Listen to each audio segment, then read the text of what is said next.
moist, cool conditions. Used to be anyway. It's getting warmer conditions. And then we've got the Aspen parkland compared to the prairies down here. This Aspen parkland is I'll talk to you about that in a minute. First of all, let's talk about the Boreal. The Boreal, we've got some of the nicest and most extensive aspen stands probably anywhere in the world. Sometimes 25, 30 meters tall, and a couple 300 cubic meters per hectare of wood in these. Extensive stands that go on for miles and miles and miles, and you can see the clonal structure in this particular scene.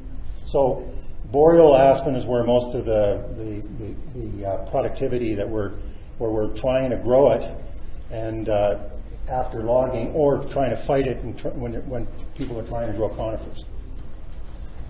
There's also this zone, the Aspen parkland zone, in the southern fringe of the boreal forest and the fringe of the grassland. And in these areas, we're seeing problems with the aspen. We're losing the aspen because of the drought. So first of all, the aspen is a lot shorter, stunted, 5-6 meters tall in many cases, and we have this problem. I guess Dr. St. Clair showed this before lunch, where you've got drought cavitation of these aspen stands. We're losing a lot of the aspen stands in this zone. So the rest of the few minutes that I have, I'm going to talk about a bunch of research that we have promoting aspen. And some of this will seem a little odd to you because we're dealing with colder systems than what you are, and we're dealing with more competitive species probably than other competitive associated species. Okay. First of all, we talk about a study that we did on root structure of aspen, and we did a bunch of these wash studies where we wanted to examine what's going on in declining aspen stands. Are the roots in good shape? So we have a dead aspen tree she's got her hand on here. And are the roots in good shape? And we see that roots of these declining stands often will have a dead tree will often have live roots connected to the rest of the clone. So the rest of the clone is still capturing and taking advantage of the roots of the dead trees. We're seeing root grafting at the base of the stumps, commonly within clone. We don't see much root grafting across clones, but within clone we see root grafting. We're seeing original root connections that are 80 years old, as old as the original stands that are connecting the aspen in these places. So this is published, and I'll give you some places where these are published, and you can get those if you like to see those reports. That's project one. Second project is on seedling recruitment, and this is a common thing that we're seeing in Western Canada. We're seeing a large amount of aspen recruits into zones where we didn't have it before. It's coming in into places. This was originally a jack pine or a lodgepole pine and black spruce stand in the upper foothills. This zone is usually too high in elevation for the aspen to live, and but not anymore, probably because of climate change warming up the summers and the springs. We're seeing these aspen seedlings coming in very extensively in these zones, and we're expecting to see a large amount of this in the future. We think that if you disturb the ground significantly, you get 1,000 stems per hectare of aspen coming in from natural seeding. So it's a common thing to see it. Here's a track from a site preparation. They're trying to promote pine, but they also promoted aspen. To the chagrin of the people who are trying to grow pine, they don't like this because the aspen's coming in now at a heavy rate. And we're seeing that the mineral soil, preference is a term we use to describe where's the aspen relative to the amount of substrate available. So it's 5 times as likely to be found on mineral soils relative to the amount of mineral soil available than something like deep organic substrates, which is almost nothing. So shallow organics or organic mix, you'll find it. So mineral soil, we can get aspen seedlings establishing quite commonly even on convex surfaces. We did an analysis of that as well. The other thing we did is we actually aged a bunch of these aspen. We aged 60 of them in this population, carefully aged them, cut them serial section up the stem, and found out exactly how old they were. And we found out that this was a 7-year-old stand that picture was taken, and we had seedlings all the way from 7 to 1. And they were coming in every single year. So this is not an uncommon event. It happens pretty well every single year. So the reason why we think it's so common here is we got a lot of June and July rainfall right after seed cast or seed dispersion. So I guess you wouldn't call it cast, you'd probably call it fluff or something like that.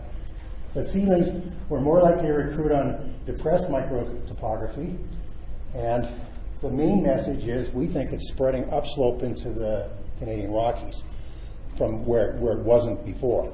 And we're just about got this ready for publication. A third area we worked on recently was on in the last while, and we're still doing some work on this, actually, following this up, where we identified a bunch of clones. We're looking at carbohydrate storage and mobilization in the aspen clones. And where are the carbohydrates at different times of the year and different seasons? So we identified clones. You can see them very nicely at this time of year. We identified them and then followed that same clone, 10 of those clones for a number of years to measure things like carbohydrates in roots, stems, and branches. And we did this, and some of these clones actually got defoliated. I'm not going to talk about that, but we will publish that work eventually. Okay. The theory is that one of the things we wanted to look at was this whole issue of the leaf flush and the growth of the aspen in the springtime. The top of the aspen is related to this mobilization of carbohydrates up from the roots. Well, it's probably not the case. We don't see it coming from that source. We don't see any depression from root carbohydrates in the spring. What we do see is a depression and a mobilization from carbohydrates in the tops of the trees to drive the leaf flush. Okay? So that's one of the things we learned from this study. Second thing is in the summertime, we see a large amount of mobilization of carbohydrates down into the roots in the summertime. And so the roots are just being filled right up with carbohydrates. If you measure them into late summer and to early fall, they're full of carbohydrates. But if you measure them again in really late fall, at the time when things are just freezing up, the ground's freezing up, they've blasted it all away again because they grew a whole bunch of roots and there's nothing.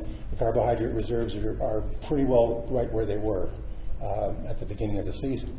So almost all of it went back into fall root growth at the late summer or the late fall. So we're not seeing this big roots mobilization from top to bottom. We're seeing the roots once they got the carbohydrates, they hang on to them and they use them themselves. So by spring prior to shoot flush, root carbohydrates are really low. I published that in Trees. Okay, season of harvest and machine traffic is another study. So we wanted to follow this up a bit, this business of whether or not the season of harvest is really important for whether or not aspen can resucker very vigorously. So we actually looked at winter, summer, and fall logging to see whether or not the aspen will sucker differently under those systems. Okay? And we actually wanted to compare it to the importance of soil disturbance, because we know that winter logging has way less soil disturbance than summer logging. There's way more disturbance. So those two factors are confounded. Season and disturbance are confounded. So we actually set up a study where we looked at those things simultaneously. First of all, we set up this very large study. These are 50 by 50 meter sections of forest, and there's 4 of them here, and they relate to midsummer harvest, fall harvest, winter harvest, and unharvest control. And then we went into other parts of these blocks in the corners and places where we thought was typical traffic and put in other plots that we assessed after conventional harvesting. And the way we harvested them is we harvested them with cable skidders. So we actually, in those blocks, we didn't drive over and traffic everything up. So we cabled the logs out, didn't drive over the plots at all, cut them with a chainsaw. And then we compared that. The long and the short is at season of harvest, there's little difference. They all suckered well. We all had about 50,000 to 60,000 stems per hectare of suckers. And density, size, and leaf area are pretty well the same. So if you don't traffic it, it doesn't make hardly any difference at all. So season of harvest. And that really fits with the carbohydrate results that we just reported. Okay? But the machine traffic did make a difference. Density was not affected by machine traffic. This is conventional machine traffic and no traffic. But the heights were down, the leaf area and dry biomass of the suckers was down. So they didn't grow as well where you machine trafficked compared to where it was trafficked. Season of brushing in juvenile aspen. There's a large amount of discussion about trying to control aspen. Here's the different realities that we live in compared to you. We're trying to control aspen, and we want to do it with a brush saw and slow its growth rates down so we can establish conifers. And the idea is that, well, if you harvest it or do this in wintertime versus in the summertime, you should have different results. Again, the carbohydrate theory comes up in this one again. And we measured the carbohydrates in these, and we did this in spring, summer, and winter. And again, little difference in the cutting in winter, spring, and summer in relation to season of cutting. We could not see the difference. We had 10 reps of a large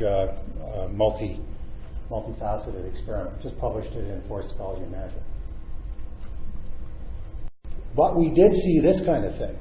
If you do cut an aspen stem, you're not going to get a very, very good aspen. But most of the resprouts after cutting an aspen stem with a brush saw come back as stump sprouts, and we know that they're likely going to have root diseases or stem diseases associated with that. Okay, a fifth study, another study. This one's related to hazel. And we have large numbers of stands where we have hazel or sometimes alder or sometimes even Calamagrostis, a very vigorous grass, growing in the understory of these mature aspen stands prior to logging. We cut these stands and we generally don't get the regeneration. These hazel stands probably have as much leaf area as the aspen overstory. So huge amounts of vigorous shrub layers in some cases. So what we did is we had 10 pairs of these stands where we had high density hazel, about 50,000 stems per hectare versus about 3,500 stems per hectare. We had 10 pairs of them, adjacent pairs that were within a few meters of each other. And we logged these. And we carefully logged them to not traffic the areas. We didn't drive over these, and we just reached in with a feller buncher, grabbed the logs out, never drove skidders through them. So there wasn't a traffic issue compared to the area where there wasn't any hazel. And then we measured a whole bunch of characteristics. We measured the suckers, the sucker regeneration. We measured the root development. And we were interested in the roots of the aspen because we thought our hypothesis was that the hazel would essentially drive down the root biomass of the aspen stands. The vigor would be down because of this aggressive competition from the hazel. And we measured we actually went into the stands and we measured the roots dug some root pits. And when you have a graduate student who only weighs 100 pounds, you have to get fossil fuels involved to help out. And that's what we did here. We dug a whole bunch of these pits. I think we had 100 of these pits that were dug. What she did is cleaned off a face, put a mylar sheet on it, and then marked all the aspen and the hazel roots on that sheet, and then brought it back to the lab and did counts and analyses in terms of the distance above ground. Okay, distance into the ground. And what we found is there was a significant drop in sucker density. Still lots of suckers, but they were quite a bit lower than where you didn't have hazel, or had low amounts of hazel. The height trended to be down, but was not significant. And so we wanted to look at the rooting in relation to this problem as to why there would be less hazel, or less sucker. And what we saw is that the surface roots, we had fewer surface roots in the places where there was hazel. The aspen was driven down into lower levels. In total, there was as many aspen roots, but the surface roots were down. And when you look at the suckering, that's probably what happens, because you have the suckering is all from the surface roots in our area of the world, and that's why we saw this decline in numbers. We had another project looking at root wounding and suckering. We did two different treatments here. We cut roots and we scraped roots, like logging equipment would do, to see what impact that has on suckering, whether or not that's a positive thing or a negative thing. And then we measured the numbers of suckers and the height of the tallest suckers and leaf area of the suckers after a growing season. And we did find actually greater numbers of roots associated with wounds. Just about double the amount of suckers that were associated with scrapes or severs compared to the control. So injured roots generated more suckers, they were taller suckers, and suckers with greater leaf area. And we published this recently in the Canadian Journal of Botany. However, we're doing some other work on this that looks at even more damage, and more damage is giving us lots of suckers, but miserable, little scrawny things. They just don't grow properly. So lots doesn't always mean good. Okay, last topic, physical barriers. We wanted to look at this issue of physical barriers and suckering, and whether or not it's things that are actually stopping and preventing the suckers from moving out of the soil or moving through the substrates above the soil are an important problem in suckering. And so we looked at a particular area as a problem with a grass called Calamagrostis, a rhizomatous grass noted to inhibit suckering of aspen. And we've got lots of examples of this, where we had an aspen stand, it had Calamagrostis in the understory, the grass dominates the site, and the suckering comes in very poorly, it grows very slowly, it's very, very poor performance. So we think part of the problem is cold soils, and so that's a given. I'm going to move on from there. But we did do an experiment, and we have an experimental system here where we grow aspen in window boxes. Grew them in these window boxes for 3 years. Grew aspen with Calamagrostis in the window box for 3 years. And the aspen, if you fertilize and water it quite well, grows quite nicely in these situations. Actually couldn't see any difference in root mass or anything like that. And we fertilized, had a fertilization treatment in this experiment as well.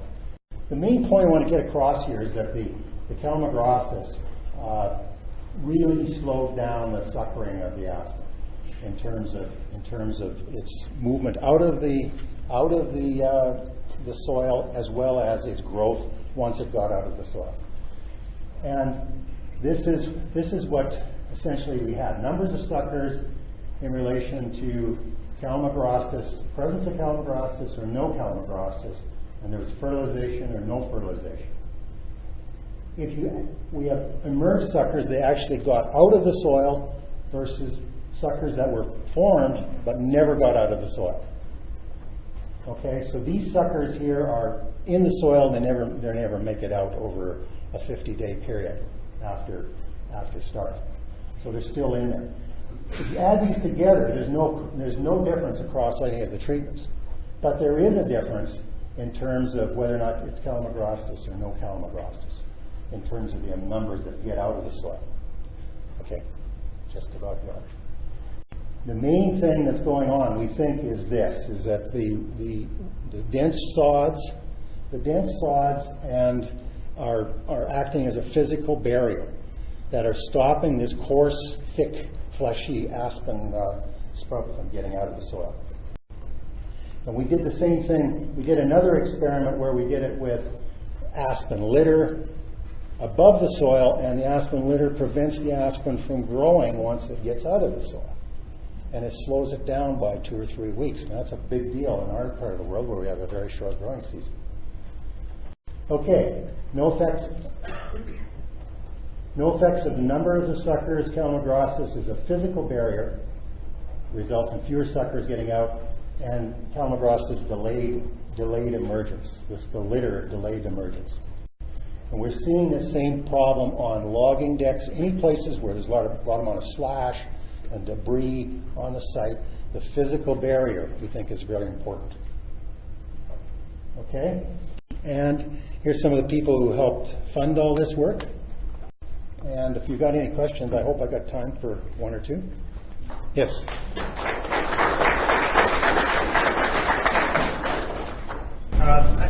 Maybe I didn't hear quite right, but so when you had the logging equipment didn't seem to stimulate a lot of extra suckering, but when you went in and injured the roots, that stimulated some suckering in a separate study.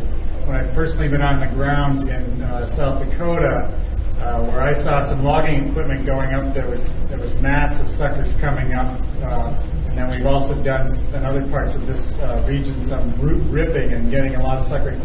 Maybe you could explain the difference, or I've missed something between those two results. Yeah, I think that it's an interesting problem with logging and other wounding. I think if you have a simple wound such as with a site preparation equipment where you have a nice line cut through the soil or something like that, you probably will stimulate. There'll be a net stimulation of suckering. If you've got a large and extensive amount of wounding on an aspen root, we're seeing that if you come and dig that root up in a month, it's got multiple pock marks of wounds, and you can see the fungi and the blackening of the stems of the roots along those areas around every one of those wounds. And so I think there's a distance factor here that's important, and how much reserves it's got to fight off that disease, those disease vectors that are entering every one of those wounds. Yes. Spring leaf out, remobilization of stem carbohydrates, or stem and mostly twig and upper foliage, upper crown. That's where we saw, after the leaf off, we see a depression in carbohydrate concentration there. We don't see it in the roots.